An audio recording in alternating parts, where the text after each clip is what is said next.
जय भीम। कि बाबा साहेब का इतिहास पढ़िए जो है दुख की भरी कहानी। जिस तालाब में पशु पानी पीते थे तुम्हें नहीं मिलता था पानी, और इस व्यवस्था को बदलने के लिए बाबा साहेब ने पानी से ब्रेड तक भिगोकर खाए। कि इस व्यवस्था को बदलने के लिए बाबा साहेब ने पानी से ब्रेड तक भिगोकर खाए हैं।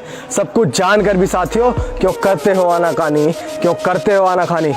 26 नवंबर 1949 की शाम को बाबा साहेब आराम से सोफे पे बैठे हुए थे। कभी हंस रहे थे और एक पल में रो रहे थे। उनके ही पास शंकर आनंद शास्त्री जी बैठे हुए थे। उन्होंने पूछा कि बाबा साहेब क्या हुआ, आप एक पल में हंस रहे हैं और एक पल में रो रहे हैं। तो बाबा साहेब ने जवाब दिया कि शास्त्री जी, आज मेरा लक्ष्य पूरा हो गया, आज मैंने संघर्ष पूरा कर लिया है। लेकिन इस संघर्ष को पूरा करते करते, इस लक्ष्य को पूरा करते करते मैंने क्या क्या खोया है, मैं उस चीज को याद करके रो रहा था। मुझे एक बात याद आई कि एक समय था कि मेरी जेब में 1 रुपया भी नहीं था। एक समय था कि मेरे पास खाने तक को पैसे नहीं थे। और उस दौर में मेरा बेटा राजरत्न, उसने चलना सीखा था, उसने हल्के से बोलना सीखा था। उसकी तबीयत खराब हुई थी, उसको थोड़ा थोड़ा बुखार था, और मुझे पता था कि अगर इसको दवाई नहीं दिलाई गई समय रहते तो इसका बुखार और तेजी से बढ़ेगा। लेकिन मेरे पास पैसे नहीं थे जो मैं उसका इलाज करवा सकूं। मेरे पास जो पैसे थे सिर्फ इतने पैसे थे जिनसे मैं अपनी पढ़ाई पढ़ सकूं। धीरे धीरे राजरत्न की बीमारी बढ़ती चली गई। मेरे पास उसको सीने से लगा के रोने के अलावा कुछ भी नहीं था। ये बाबा साहेब शास्त्री जी को बता रहे थे कि मेरे पास उसको सीने से लगा के सिर्फ रोने के अलावा कुछ भी नहीं था।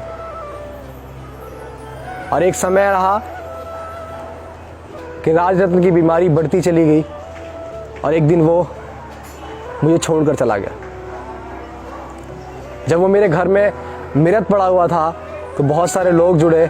उनमें से एक व्यक्ति था जिसने मेरे पास आकर बोला कि बाबा साहेब राजरत्न अब नहीं रहे, उनके दाह संस्कार के लिए नए कपड़े चाहिए। लेकिन जब मैंने ये बात सुनी तो मेरा कलेजा रो पड़ा। वो इसलिए क्योंकि मेरे पास जिस बेटे की दवाई गोली के लिए पैसे नहीं थे, जो मेरे बीच से चला गया, मैं उसको नए कपड़े कहां से लाके दूंगा। ये बात रमाबाई को पता थी। उसने मेरे पास होले से आकर अपनी साड़ी का पल्लू फाड़कर राजरत्न को उड़ाया और उसका दाह संस्कार किया। लेकिन आज मैं खुश हूं शास्त्री जी, क्योंकि मेरे आने वाले करोड़ों लाखों राजरत्न जो हैं वो सूट बूट टाई बेल्ट पहनकर घूमेंगे। मेरे राजरत्न की कुर्बानी बेकार नहीं गई है। मेरे आने वाले करोड़ों राजरत्न बिना दवा दारू के नहीं मरेंगे। आप समझ रहे हैं बाबा साहब की कुर्बानी क्या है, लेकिन आज हमारे लोग उनकी कुर्बानियों को नहीं समझ रहे हैं। भूल चुके हैं क्या है उनका कारवा, भूल चुके हैं उनकी कुर्बानियों को। मत भूलिए यार, जिस व्यक्ति ने आपको हक अधिकार दिलाने के लिए, अपनी पढ़ाई पढ़ने के लिए, ताकि वो आपकी व्यवस्था को बदल सके, ताकि वो आपकी गुलामी को बदल सके, उसने अपने बच्चे का इलाज नहीं करवाया। वो चाहते तो अपने बच्चे का इलाज बहुत अच्छे हॉस्पिटल में कर सकते, लेकिन आज अगर आपके बच्चे की तबीयत खराब होती है तो आप बड़े से बड़े हॉस्पिटल में लेके भागते हैं ना। थोड़ा सा दर्द भी होता तो आप लेके भागते हैं ना।